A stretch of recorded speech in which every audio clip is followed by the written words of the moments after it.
Dubai is opening their borders to the Metaverse. Welcome to Metaversity, your first stop for everything on the new frontier of Metaverse and everything blockchain. I'm Chris with Kristen, and we'll explore and learn this new world together. So to start out with, I read, I'm going to say it's a blog post. It looked like an article, but Avi Bar-Zeev, I think I got his name right, up on the board there. He's been working with virtual reality, extended reality headsets for a long time, going all the way back to the 90s. Matter of fact, he even in his blog post reminisces how he worked on a $100,000 Disney VR headset going back to the 90s. And he talked about how it hung from the ceiling by cables. And those cables weren't necessarily for data and audio and all that stuff. It was literally the headset was so heavy that if it didn't hang from the ceiling by the cables, it would be too heavy for somebody to hold. You remember when we used to go to, at Disney Springs, it was Disney Quest, I think. Disney Quest, yeah. We would go out there and they had a couple of different stations that were like that. But the one that sticks in my head was you like rode Aladdin's magic carpet. Oh, yeah. I don't know, with him or with the monkey or something. And it had those same headsets, and it had like several cables that sort of came down from the ceiling to hold that monstrous headset. Oh, I know. And it was pretty awful. I mean, at the time it was probably amazing.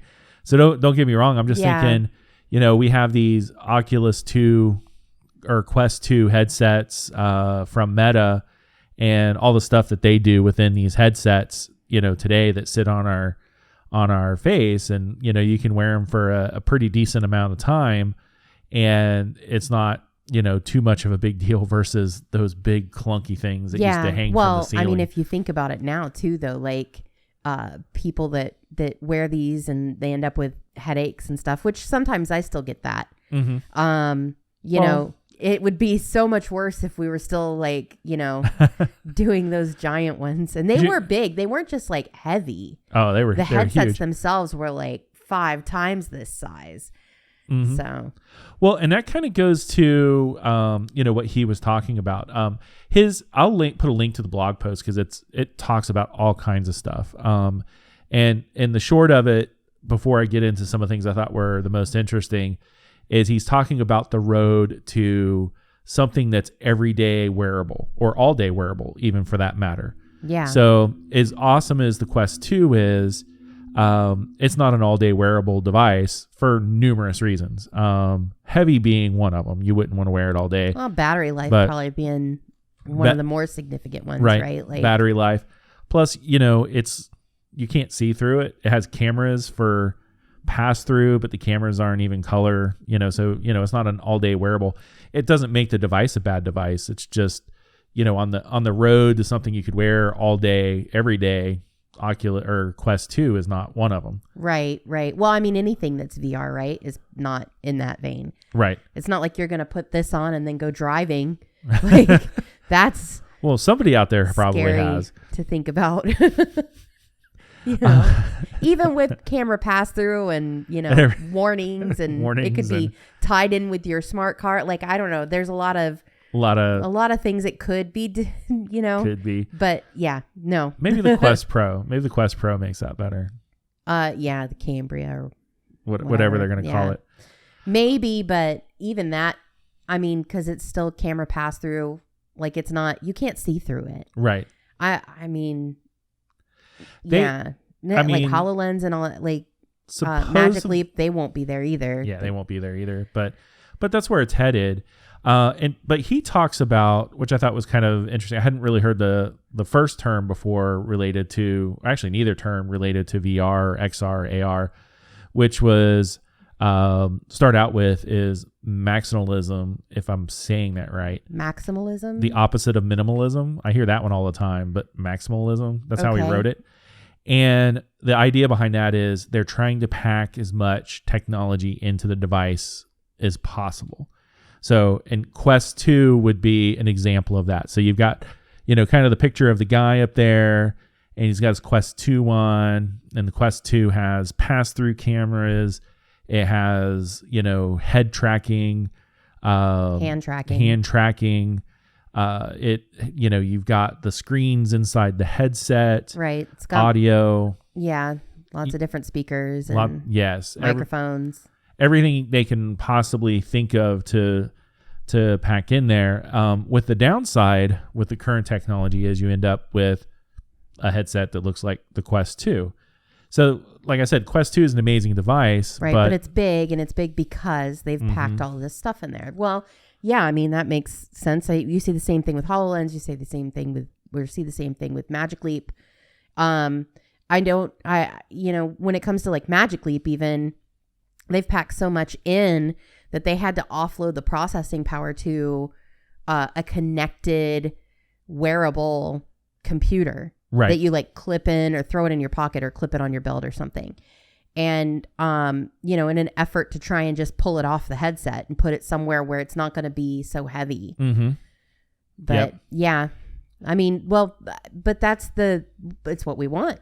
Right. It's what we want out of these headsets, right. And, he even goes on to say that, he kind of floats the center line on this, but, he talks about how a lot of people would probably say that technically things like the Quest 2 are the only devices out there that truly work right now, that are out there for experiencing anything that's, related to the metaverse or stuff we would consider bits and pieces of the metaverse. I mean, if you're talking about devices that are, I guess, mass consumable, right, or mass ready, right, I guess, then maybe that's true. But I mean, HoloLens has got a pretty good amount of people on it. Like, they're just going out for a different market segment. Like, they're going for business. Well, and I didn't mean Quest 2 would be the only viable headset. Sorry.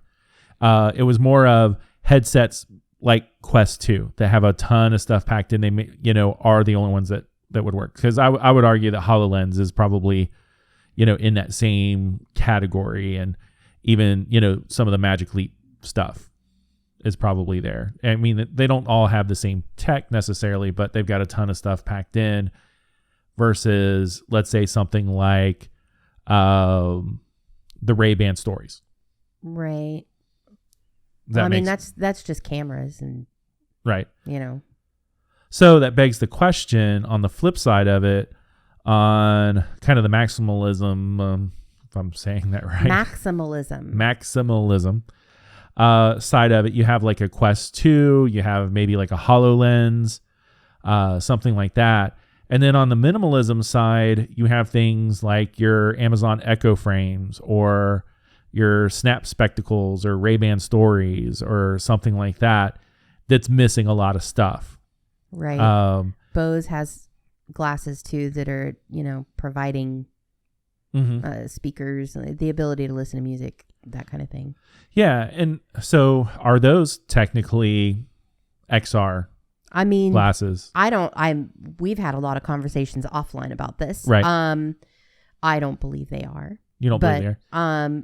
But they are branding themselves that way. I mean, kind of like we talked about in the last podcast, it's like, muddying the waters about what we want to call something, augmented reality, fill in the blank, augmented reality glasses or whatever.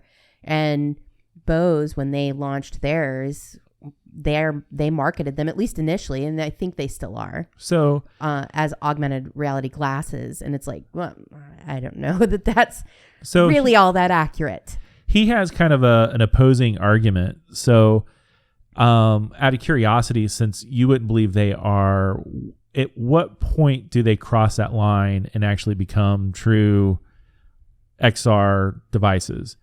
Is it certain sound features, or is it having a screen? I guess. Or like, when does that happen? Here's the thing. If Bose glasses are augmenting my reality, okay, by providing sound, okay. So I'm going to answer your question with a question. Then are my Apple AirPods also augmenting my reality? Well, his argument is, so he says once the device, so I think you're both actually pretty close.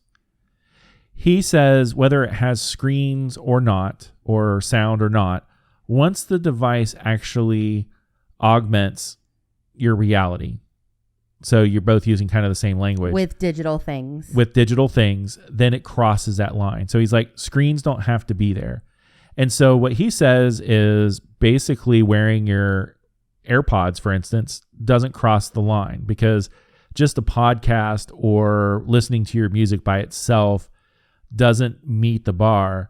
But as soon as maybe whatever you're listening to becomes more spatial. So let's say the headset So then itself, AirPods do, because they are spatial sound. so if it can recognize your position, are you leaning over? Are you standing up? Are you moving around? Right. Does it do some sort of maybe head tracking or any of that kind of thing?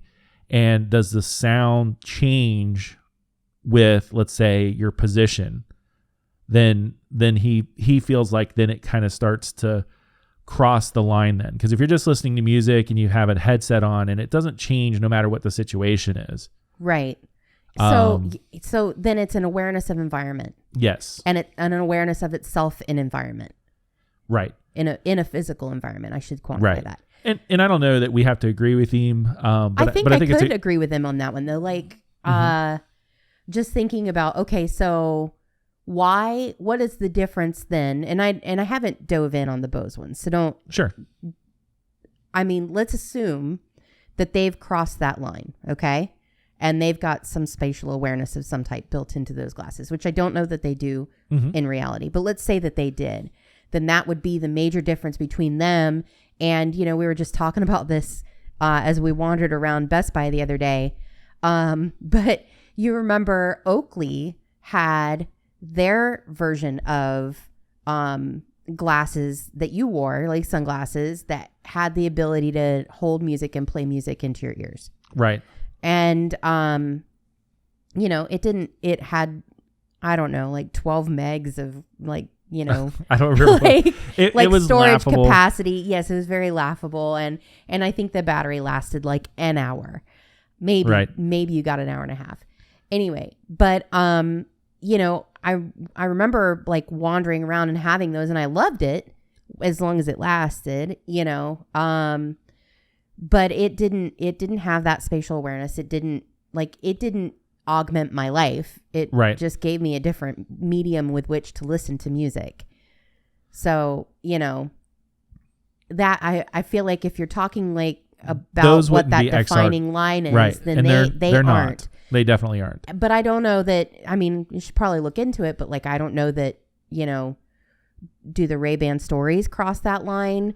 Just because they have cameras and they're able to like record video and take pictures, does that mean that they've crossed that particular threshold? Is that the right threshold? I don't know. Right. But, well, those are some makes examples. Sense, at least in terms of this. Yeah. Once it goes just beyond, I think, the basic use of like listening to music or something like that, I think is kind of, and it augments. So maybe, but that's a tough one because, my car has sensors in it. So as I'm driving, if there's a lot of road noise, it gets a little bit louder. I mean, so that line's kind of tough. Like, I definitely see where he's going. Like your audio gets louder. Yeah, my audio. So if the environment gets louder, my audio gets louder. So I don't know that it's monitoring your environment for what it's worth. I think it says you're over this miles per hour, so probably I need to bump the sound up. Well, in that case, then no. So that's a good point. Depends on the technology, maybe even it's using. But, there are cars definitely that have a lot of awareness around it.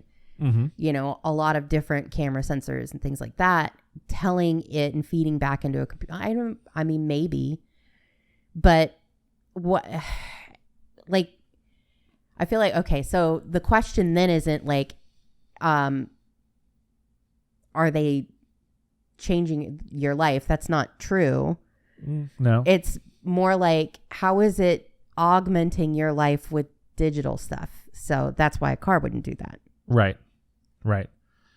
And, he goes on to, talk about how though those minimalist devices, if positioned right, have the potential to just have tons and tons of opportunity for sales and to get out there. Well, if you can make those minimalist devices work cohesively together, Then it gets even think more about improved. like your smart home, right? Your smart home isn't one unit thing that does everything, right? Okay. Like, yeah, I like that. So like your doorbell and your cameras. right. Your home is your one thing, but like it's smart because it has a thermostat, and it has cameras inside and outside, and it has a doorbell that you can connect to interact with people that have knocked on your door that you want to tell to go away.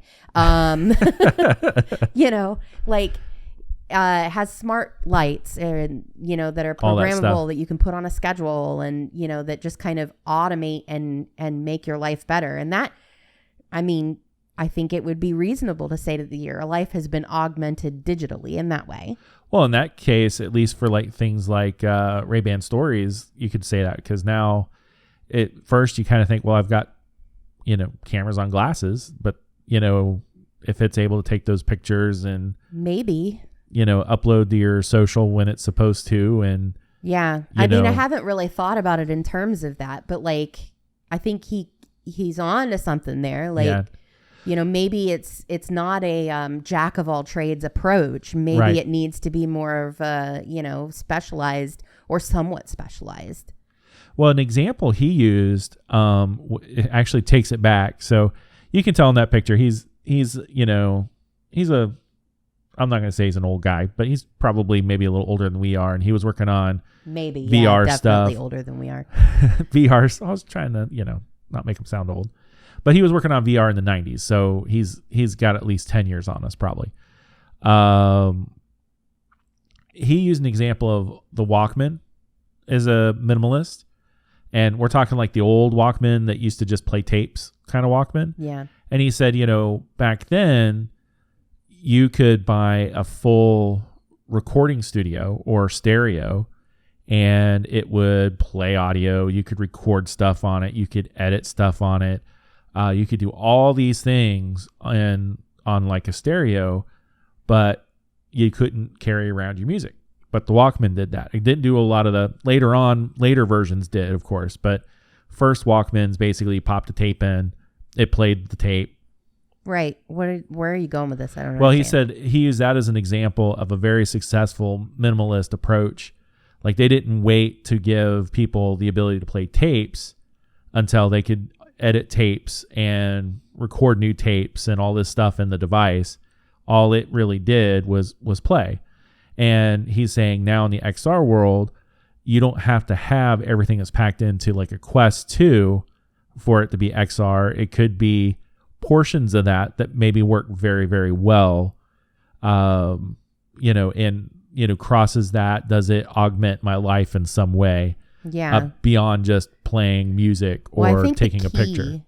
To that approach being successful is interoperability, which, we've not talked a huge amount about that, but we've touched on it. Right. There's whole conglomerates of interested parties, just like this guy. Right.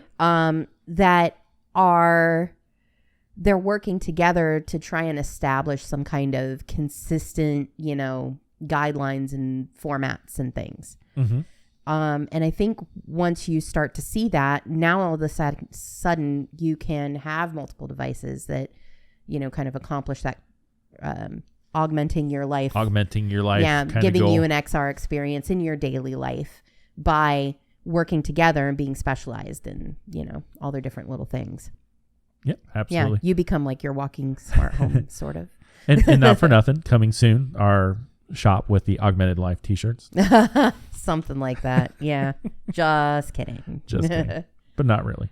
Yeah, I think it's a different way to kind of think about it. I think it could be like that. Right.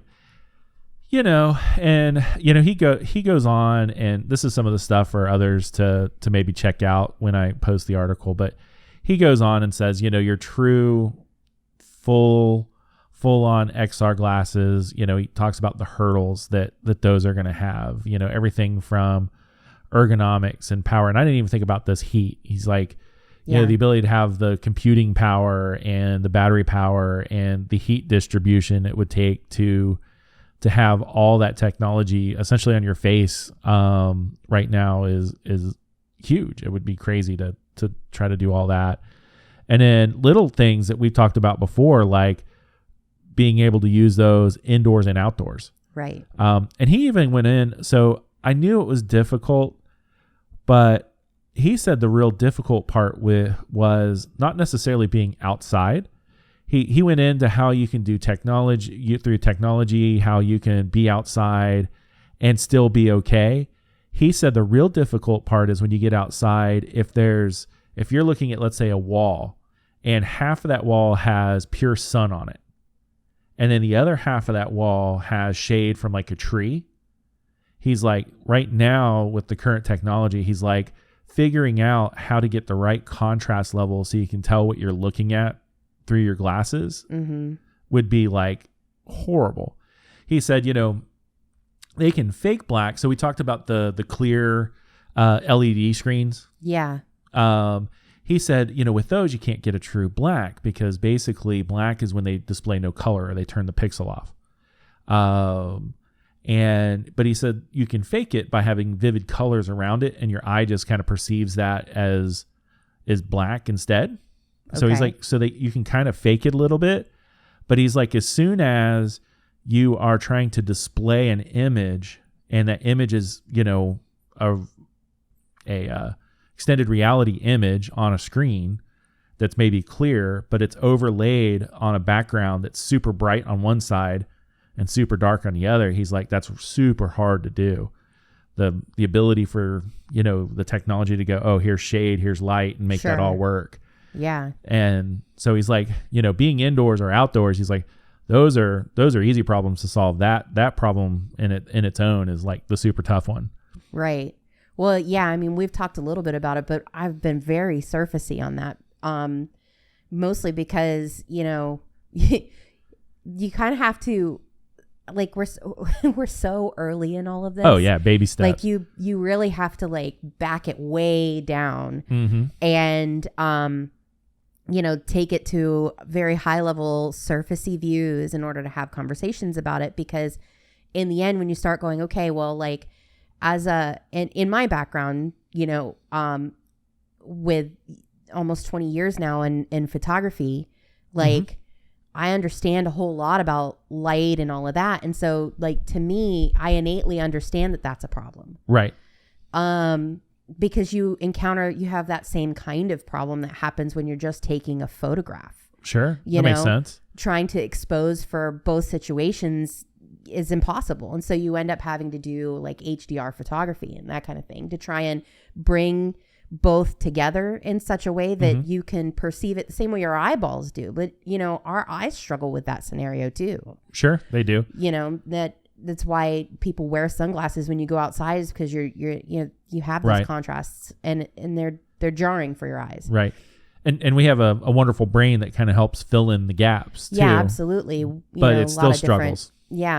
Helpers with computing, so to speak, organically. But yeah, so like, you know, that's very true. That's part of it. I don't know if he talked about this, seeing as I haven't read the article, and you read all of these and then we just talk about it. Sure. But, so I come in probably woefully unprepared, but like when I think about, related problems to that too, like in the wall example, you need to have that, you know, 3D digital twin, that map of the real world, so that you know exact positioning. And I mean way more exact than what you get with GPS. Sure. You know, down to the 10th of a millimeter type exact. And you only get that when you have that map, which just building that map alone is such a momentous, huge task. Yes. He didn't get into that necessarily directly. Like, he didn't talk about the map and the need for the map so much as he talked about the technology that would probably be around it.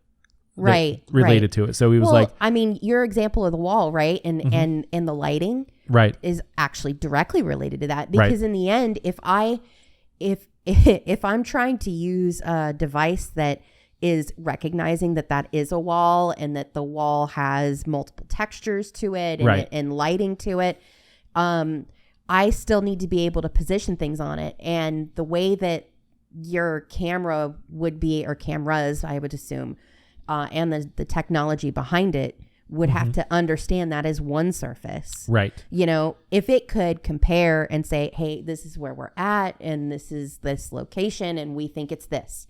And Right. then, you know, determine that is a wall, it's this wall and it's exactly in this location. Right. You know, now all of a sudden some of that computing gets just a little bit easier. Yeah, some of what it's, you know, if you know that you need to have a map and you read the article, you'd be like, oh, he's talking about the map without talking about the map. You know, he stuck to more like the hardware that would have to go into the device. Sure. To make it work, and how difficult that is. You know, you have to have a radio because you have to Right. be connected to the internet, or The cell thing- or whatever, and then you've got to have some sort of positioning, whether that's GPS or it's through the cameras, and of course the screen's got to be able to adjust for the lighting, like you said. Well, and if you think about it in terms of how am I accomplishing, like what that end goal is, right? Some of the stuff that you're thinking I may have to do in device can be offloaded.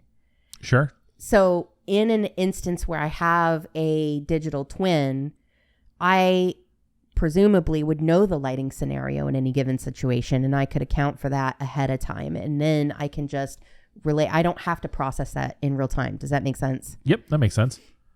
Yeah, you can kind of offload some of those requirements to some supercomputer that it phones home to, essentially. So, you know? yeah, absolutely. So I recommend, I'll have the link. Everybody check it out, especially if you're kind of interested into the techie side of this. I mean, I know there's some people that probably want the glasses just to come out and maybe don't really care how they work as long as they do work or do some of the things, but it's always kind of interesting to see the thought of it.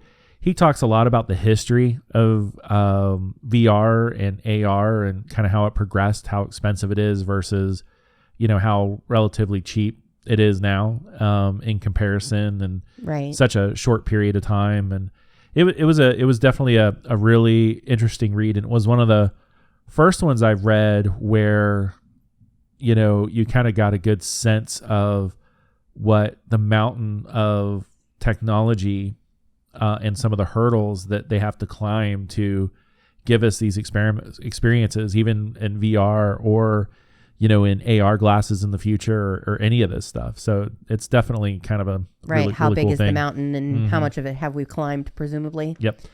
And you know, he says, he's right out in the open. He's like, I know there's patents out there that talk about stuff, and he's like, I'm not going to really name those in fairness for some of the people I've worked for, and you know, this and that. And he's like, that creates speculation and all this other stuff. So he does leave a little bit of stuff hidden behind the curtain, but it's kind of a neat read to see where things are going and where they've come from and that kind of stuff. Yeah. So speaking of where things are going, kind of the last thing I wanted to chat about is Dubai on Monday announced some new initiatives to try to attract more blockchain technology to their city. So Dubai, some of this started a while back. So Dubai got started by being kind of an oil city long time ago by the prince and the ruler of that area. And, you know, they're smart. They know oil's not a infinite resource. And so Dubai has been shifting a lot, trying to turn themselves into a tourism town, technology town, all that kind of stuff to kind of maintain their status in the world. And they think that they can be kind of the center of where blockchain technology can come from. So they're changing some of their regulations to not necessarily regulate against crypto, but regulate for it to try to incentivize it some. They already have over 1,000 Metaverse companies exist in their town, and they think they can grow that to 10,000 in the next 5 years. And part of that is they have created incentives for crypto and blockchain developers to move to Dubai. But they're also creating education programs too, with the idea that hopefully people come there, see them as an educational resource for this technology. They'll come there, get educated, and then hopefully not leave.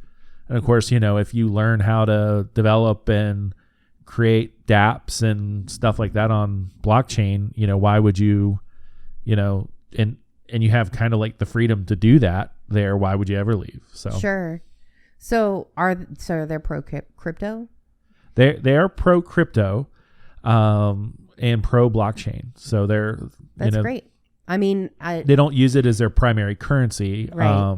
That's still pretty advanced for most nations and cities, but so kind of an interesting thing. Oh, I guess we're having a thunderstorm. Might be having a famous Florida thunderstorm today. So, kind of one of the interesting things to think about here is, countries around the world that you wouldn't necessarily expect to be kind of leaders in blockchain and crypto and embracing it, are the ones like leading the pack, and it is not us. Yeah, it's not the U.S.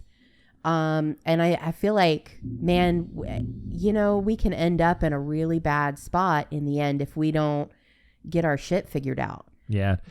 We had a podcast where we talked about American exceptionalism and, whether that could be lost, this technology or not. And I think we've not lost this race by any means yet. No, but we're behind the curve. But we're definitely behind the curve. And, we could very easily lose this one. Yeah. Well, I mean, not to get too political on this, but I think the biggest reason that we're falling as far behind as we are is because our government body overall and the age and demographic for who they are is definitely causing a problem. I mean, when you hear our tech giants be hauled in front of Senate committees, sorry, and them talk about the technology as if it's some kind of magical wonder because they don't understand it. Right. That's rough. Right. And to think that they're the ones that are throwing up all these hurdles and preventing this from like really truly leading the pack here globally. Well, and it's tough too. You've seen them sometimes when they're trying to create crypto policy or blockchain policy. They'll bring in experts that are actually potentially really good experts in that field, but they also have you can't say they're non-biased at the same time. So they are making recommendations that benefit them and not necessarily the community as a whole. So it's kind of a rough situation here. And this really should be a bipartisan thing, but it's like everything else. It's slowly... Yeah, it's just been politicized. It's slowly getting, divided, and you'll have one side for it, one side against it, and then, nothing will get done like a lot of other policies. And I know. Stuff like that. And I think probably the most frustrating thing about it when I see what's happening is that it's coming from this place of ignorance, really, like usually, not understanding the vision for it and how awesome it can be if we can just, work towards actually getting there. The worst part is, I think you're partly right on the ignorance part. But I think sometimes it's not even that the politician's ignorant. It's instead of trying to take the time to educate their constituents, they go, I think overall my constituents are for it or against it. So that's the path I'm going to take, which as a representative, I understand that. That's why we call them representatives. But you also have to not go blindly into it. We've had conversations with people that think strange things about blockchain and crypto. Yeah. Not even remotely true, like crazy stuff, like it's, from the devil kind of crazy. Yeah. And, they don't take the time to try to correct that. They just go, oh, okay. So if my people kind of believe that. Yeah. They just take it at its heart and go, they're against it. So I'm against it. And okay. As their representative, that's what my job is. And so therefore that is, instead of being a leader or trying to have I mean, and for anybody who's listening who thinks that it's crazy that I said that this is something from the devil, we've actually had that conversation with people. So there are people that believe stuff on that level. Yeah, more than well, my hand just kind of went up. That was funny. No, I thought that was intentional. Nope.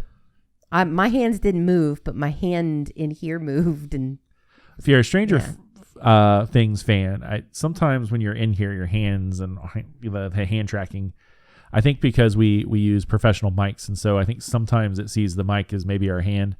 But we kind of look like we're doing that. What was it, Chris Pringle TikTok challenge? But anyway, Okay.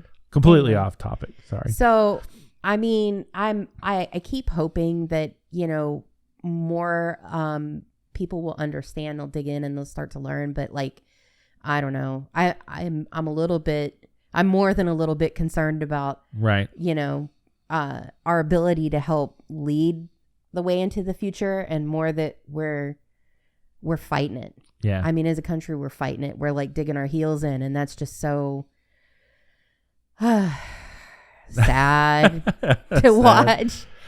Well, but you know, I'm always excited when I hear about places like Dubai and stuff that are, you know, adopting it, like Malaysia and, you know, well, whatever. sometimes, and the reason those excite me, even though it's not here, occasionally somebody will start to get successful at something like this, and it lights a fire, and it's sort of like, oh, if Dubai can do it, or, you know, if later on it's like Russia or China or something, then suddenly it's like, oh well, we have to be better than them. So yeah, sometimes maybe. it helps. Maybe it'd be like the space race. Or maybe that kind of thing. So yeah, hopefully, especially if we start getting beat because of it, you know. Yeah, we can dream, can't we? We can dream. Well, on that note, subscribe, follow. Yep, and we'll catch you on the next one.